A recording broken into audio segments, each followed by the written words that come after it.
אני יושב עכשיו קרוב אל השמיים, מנסה למצוא תשובות לשאלה.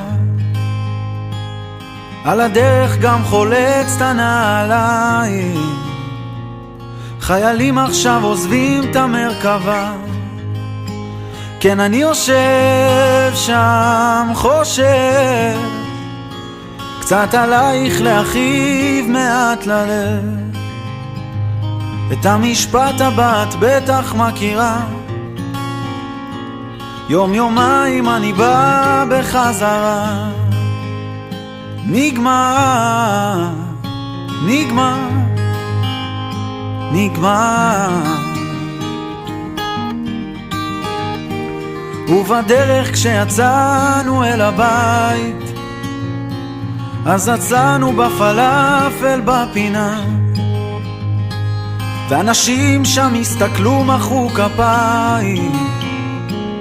הגיבורים שלנו אמרו באהבה, ואני עומד שם מסתתר, קצת גדול עליי להיות זה ששומר, ובין ביס לביס עולה בי מחשבה, לעזאזל כמה גיבורים יש במדינה. נגמר, נגמר, נגמר, נגמר, נגמר, נגמר.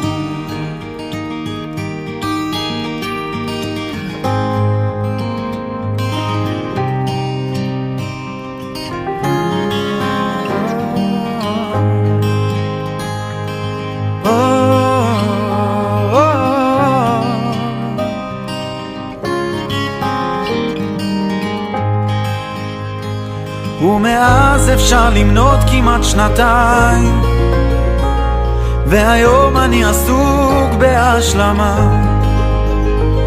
בעוד רגע כבר אשמע את הכפיים, ואז אצעק בכל כוחי מהבמה. ואם שומעים, אם מקשיבים, עוד אפשר למצוא כאב בין המילים, ומבטיח לא אכתוב על זה יותר, רק בפעם הבאה ששווה.